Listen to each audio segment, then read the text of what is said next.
Dan saat ini kita sudah bersama dengan anggota Paskibraka Nasional tahun 2023, perwakilan dari Provinsi DKI Jakarta. Ada Muhammad Fakih yang saat ini sudah bersama saya di studio Kompas TV. Selamat pagi Fakih. Fakih adalah orang yang memang membuat Indonesia ini menjadi bangga karena melihat akhirnya bendera merah putih dikibarkan di 17 Agustus 2023 lalu. Boleh diceritakan bagaimana Fakih ini bisa terpilih menjadi anggota Paskibraka Nasional dari Provinsi DKI Jakarta. Oke, terima kasih Kak. Mungkin singkat ceritanya itu saya masuk ke eskul Paskibra sekolah. Itu awal mulanya saya bisa mengenal Paskibraka. Jadi saya itu diajak oleh kakak pembina saya untuk mengikuti seleksi pada saat itu. Pada saat itu seleksi tingkat kota di Jakarta Utara. Kami itu mengikuti seleksi, kemudian mempersiapkan juga dari PBB, kemudian psikotes, wasbang, kemudian fisik. Sekitar ada 500 peserta yang mengikuti seleksi Paskibraka ini. Kemudian kami dikirim ke provinsi setelah itu sebanyak 6 pasang, 12 orang. Kemudian lagi kami diseleksi lagi di Provinsi DKI Jakarta, diambil 1 pasang untuk mewakili DKI Jakarta di tingkat nasional. Seperti itu Kak. Jadi kamu dari seleksi kota mengalahkan 500 peserta gitu ya, lalu dipilih 6 pasang atau 12 orang yang akhirnya dimajukan lagi ke provinsi. Seperti itu ya. Dari provinsi berapa banyak dan akhirnya bisa menjadi 78 orang gitu ya. Kamu menjadi salah satu dari 78 orang yang terpilih untuk bisa mengibarkan bendera di Hari Kemerdekaan Republik Indonesia tahun lalu. Betul Kak. Jadi kami itu di provinsi ada 44 orang, di mana ada 22 putra dan juga 22 putri. Kemudian itu kami diseleksi kembali menjadi 1 pasang, 1 putra dan 1 putri Kak. Karena sekarang Indonesia memiliki 38 provinsi, jadi Paskibraka Nasional ini mengambil dari seluruh provinsi itu 1 pasang. Yang berarti ada 78 Paskibraka. Jadi ada 38 putra dan juga 38 putri seperti itu. Wah, ini pasti rasanya bangga luar biasa, bukan hanya kamu tetapi juga orang terdekat, keluarga, bahkan juga sekolah gitu ya, lingkungan, dan juga teman-teman kamu di Paskibraka juga gitu ya, menjadi Paskibra di ekstrakurikulernya juga bangga terhadap Fakih. Ini saat tahun lalu Fakih itu menjadi pasukan pengibar bendera saat penaikan atau penurunan bendera? Aku penaikan Kak. Penaikan. Tuh. Nah ini bagaimana rasanya, ini kan penaikan kan pagi-pagi gitu ya, momen yang paling ditunggu-tunggu gitu. Saat itu bagaimana, apa yang ada di pikiran Fakih, terus bagaimana melihat bendera merah putih dikibarkan sendiri gitu kan, itu bagaimana nasionalisme, jiwa nasionalismenya semakin tumbuh tentunya ya. Betul. Jadi memang rasanya itu seperti mimpi bisa ada di istana, apalagi mengibarkan bendera merah putih gitu kan. Kita itu bangun dari jam 2 pagi, kemudian melakukan persiapan, putrinya melakukan make up, putranya fitting PDU dan segala macam itu. Kemudian kami berangkat jam 5 subuh itu sudah ada di istana. Jadi kemudian yang bikin deg-degannya lagi itu pas surat keputusan penugasannya Kak. Jadi tuh posisi itu diinformasikan itu H-1 jam sebelum pengibaran. Siapa pembawa bakinya, siapa pembentang benderanya, siapa penahan benderanya, dan siapa juga pengerek benderanya Kak. Seperti itu. Itu di H-1 jam di hari yang sama? Di hari yang sama Kak. Wow, ini surprise tentunya ya. Betul Kak. Nah ini deg-degannya beda dong tuh. Beda Kak, betul. Jadi kita diposisikan di mana saja pun kita harus sudah siap. Seperti itu Kak. Dan ini memang sudah dipersiapkan dari ya latihan-latihan, rangkaian latihannya gitu ya. Dan ini mimpi yang menjadi kenyataan untuk Fakih gitu ya, bisa menjadi pengibar bendera di tahun lalu. Nah Fakih, boleh diceritakan nggak ini seleksinya untuk bisa sampai menjadi pengibar bendera nasional di istana tahun lalu ini berapa lama prosesnya? Terus juga apa saja latihan-latihan yang memang Fakih sudah jalani untuk akhirnya bisa terpilih? Betul Kak. Jadi kurang lebih itu selama 3 bulan Kak kita Kak. Jadi mengikuti tes di tingkat kota, itu ada tes parade, kemudian fisik, kemudian wasbang, TIU atau tes intelijensi umum gitu. Kemudian kami itu mengikuti lagi di provinsi. Di provinsi pun kami sehabis terpilih menjadi seorang calon paskibraka, itu pun kami tetap mengikuti kegiatan pelatihan di DKI Jakarta terlebih dahulu Kak, seperti itu. Sebelum kami tanggal 15 Juni itu dikirim ke nasional mengikuti karantina di Cibubur, seperti itu Kak. Karantinanya berarti 1 bulan lebih. Betul. Ya, 1 bulan lebih 2 hari. Betul. Dari 15 Juni. Nah itu kan sepertinya yang dialami, walaupun memang karantinanya panjang dan juga persiapannya juga lama. Betul, gitu ya. Kak. Tetapi ini adalah mimpi dan juga harapan yang diinginkan oleh semua orang untuk bisa menjadi pengibar bendera seperti Fakih Betul, Kak. di Istana Merdeka Jakarta gitu ya. Waktu itu kan secara nasional, dan sekarang ini kan tahun ini memang berbeda gitu ya. Kalau dari Fakih sendiri melihatnya bagaimana gitu kan jadi pengibar bendera tahun lalu dengan teman-teman yang mungkin sekarang nanti akan bertugas di pengibar bendera di tahun ini, karena kan memang ini adalah yang ditunggu-tunggu juga, ada 2 pengibaran bendera yang dilakukan secara bersamaan secara nasional ini. Betul Kak. Yang saya lihat juga senang juga bisa melihat adik-adik kita yang sekarang tahun 2024 bisa mengibarkan bendera di ibu kota Nusantara yang baru gitu. Tapi saya juga merasakan hal yang sedih juga karena Kenapa sedih? angkatan saya ini menjadi angkatan yang terakhir mengibarkan bendera di Istana Jakarta Kak, seperti itu. Betul Kak. Wah, ini benar-benar ya haru, bangga, ini campur aduk jadi Campur satu. aduk. Nah, kalau Fakih sendiri memang sebelumnya pernah menyangka nggak sih, atau memang udah ada tujuan dan harapan dari kecil, pingin banget jadi pengibar bendera di istana ya, seperti itu? Karena kan memang ini prosesnya tidak mudah, dan tadi juga sudah diceritakan seleksinya panjang sekali, terus juga mengalahkan berapa pesaing lainnya. Kalau dari kecil sih saya tidak pernah kepikiran untuk menjadi seorang paskibraka Kak, karena saya itu baru tahu paskibraka itu di SMA setelah saya masuk eskul paskibra gitu. Jadi memang saya awalnya itu saya ingin mencoba juga. Alasan saya ikut paskibraka juga karena saya ingin membanggakan kedua orang tua saya juga, mencari prestasi lah istilahnya gitu. Tanpa disangka-sangka memang rezekinya saya di paskibraka gitu Kak. Karena emang saya itu sebetulnya atlet basket. Wow. Jadi saya tidak menyangka-nyangka aja kalau misalnya rezeki saya itu ada di paskibraka, seperti itu Kak. Ya memang di jalurnya diarahkan, tetapi ya tetap membanggakan. Betul, ini Kak. bahkan yang diimpikan oleh banyak orang seperti itu ya, untuk bisa menjadi pasukan pengibar bendera di istana. Nah, kalau dari Fakih sendiri apa sih momen yang paling tidak dilupakan atau paling terkenang gitu di pikiran Fakih sampai saat ini? Yang paling terkenang di saya adalah pada saat kita menjalani karantina di Cibubur Kak. Karena kita itu disatukan dari berbagai provinsi yang dimana cara mereka bersosialisasinya beda, cara bahasanya juga beda. Jadi kita harus menyesuaikan Kak gitu. Jadi kadang kita belajar bahasanya mereka, kemudian bercanda dengan bahasa mereka gitu. Itu sih Kak yang bikin saya terkenang sampai sekarang. Kita di sela-sela latihan kita bercanda sama pelatih gitu, isengin teman-teman yang ketiduran gitu. Iya, maksudnya bukan hanya ya latihannya aja, Betul, tapi Kak. juga momen-momen lucu, Betul, Kak. momen-momen kebersamaan dengan teman-teman Betul. sesama pasukan paskibraka ini juga menjadi yang sangat dikenang gitu ya Betul. oleh Fakih ya.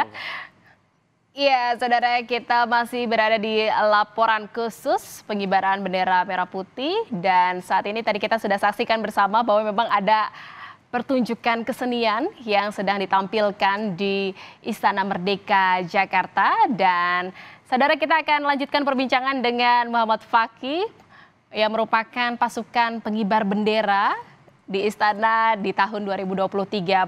Dan Fakih, setelah kemarin tahun lalu menjadi pasukan pengibar bendera di istana gitu ya, apa kegiatannya setelah itu? Apakah memang masih menekuni dunia paskibraka?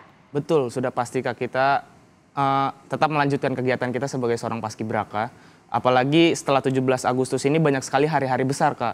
Contohnya seperti Hari Kesaktian Pancasila di Lobang Buaya. Kami tetap mengikuti pelatihan-pelatihan untuk menyiapkan hari-hari besar juga Kak. Kemudian kita juga menjadi panitia pada saat penyeleksi tahun 2024 ini Kak. Jadi adik-adik kami yang sekarang ini, kami sebagai panitianya gitu yang menyeleksi gitu Kak. Jadi memang tetap berkecimpung ya di Betul, dunia paskibraka. Tetapi kan yang menjadi poin penting bukan hanya menjadi pasukan pengibar bendera, tetapi juga akhirnya bagaimana kita sebagai masyarakat Indonesia semakin nasionalis, Betul. semakin cinta akan tanah air, akan Indonesia. Ini boleh nggak diceritakan oleh Fakih? Bagaimana akhirnya Fakih setelah menjadi pasukan pengibar bendera ini kecintaannya seperti apa, seberapa besar kepada Indonesia? Betul Kak, menjadi paskibraka itu tidak hanya sebagai baris berbaris dan mengibarkan bendera Kak, cuma bagaimana kita setelah pengibaran itu, apakah kita tetap menerapkan nilai-nilai Pancasila kita kan pasti dipertanyakan bagaimana nasionalisme kita, seperti hal kecil seperti mengikuti upacara di sekolah, apakah kita hikmat, apakah kita fokus gitu mengikuti upacaranya. Jadi yang terpenting adalah bagaimana setelah kita mempertahankan nilai-nilai kita sebagai seorang paskibraka setelah pengibaran itu Kak, gitu. Ada nggak poin berharga atau pengalaman berharga, pelajaran berharga yang didapatkan oleh Fakih setelah mengikuti atau menjadi pasukan pengibar bendera? Pasti ada Kak, apalagi kita ini sebagai seorang paskibraka dididik mentalnya, fisiknya, tidak hanya untuk jangka pendek, tapi juga jangka panjang yang dimana kita diajari leadership, bagaimana simpati kita terhadap sekitar gitu. Bagaimana kita bisa bergerak dengan cepat jika ada perintah, seperti itu Kak. Jadi pada saat kita terjun di dunia luar atau dunia pekerjaan, kita udah gak kaget. Oh seperti ini jadinya, kalau misalnya ada problem ini harus begini, harus begini, harus begini, seperti itu. Itu Kak. diajarkan semua saat Diajarkan, karantina? Kak. Betul Kak.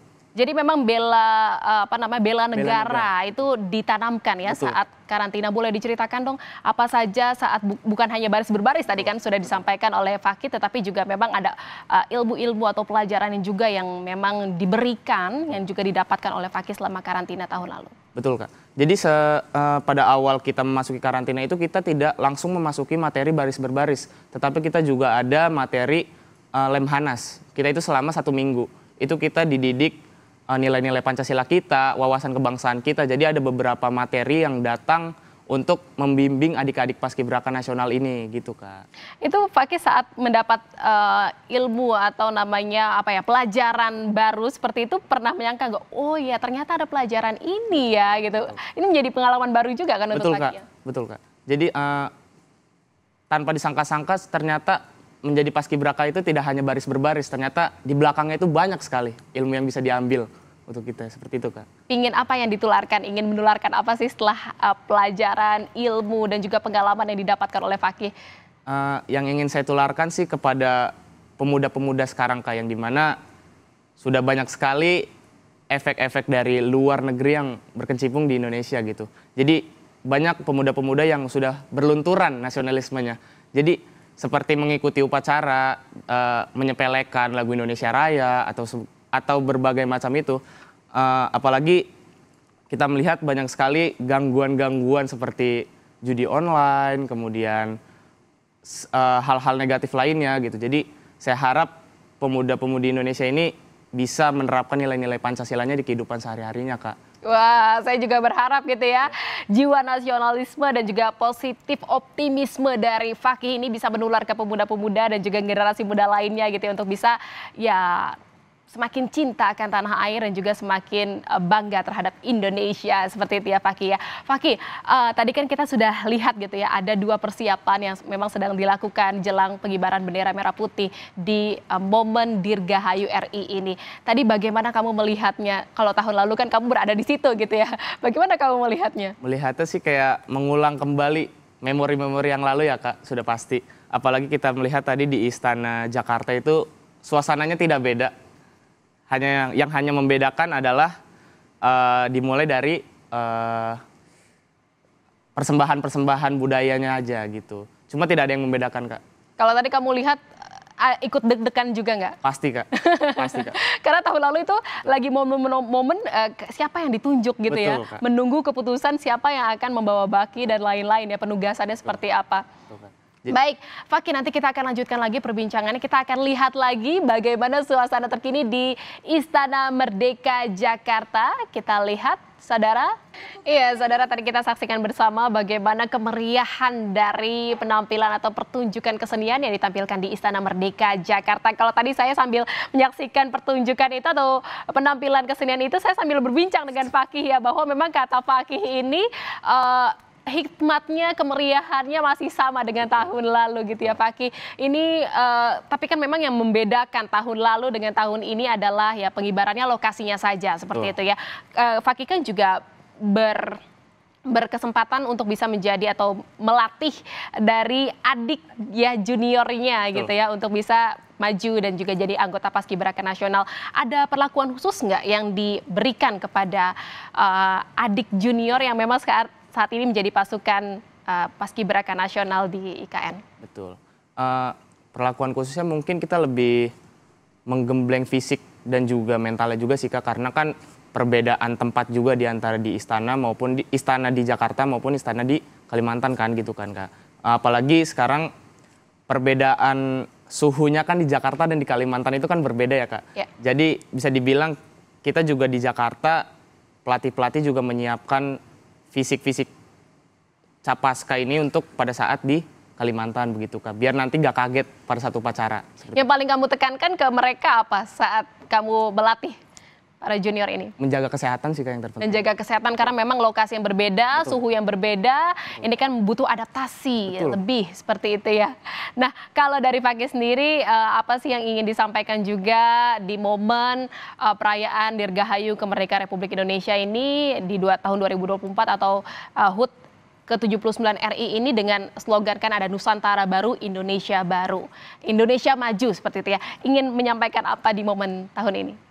Betul, yang ingin saya sampaikan mungkin semoga dengan adanya Ibu Kota Nusantara yang baru ini bisa menjadikan perkembangan yang pesat untuk Indonesia juga. Kemudian juga bisa membuka lapangan kerja untuk Indonesia juga, untuk orang-orang di luar. Kemudian juga menjadikan motivasi untuk anak-anak muda untuk terus berkarya. Seperti itu Kak. Pinginnya memang semuanya maju, bangga terhadap Indonesia dan juga terus berkarya untuk Indonesia yang lebih baik lagi gitu ya Fakih. Nah kalau dari Fakih pinginnya nanti kan ada ini kan juga transisi ke pemerintahan gitu ya. Harapannya apa ya yang ingin disampaikan kepada Indonesia terbaru khususnya untuk Paskibraka Nasional yang terkini ini, yang tahun ini bertugas ini seperti apa?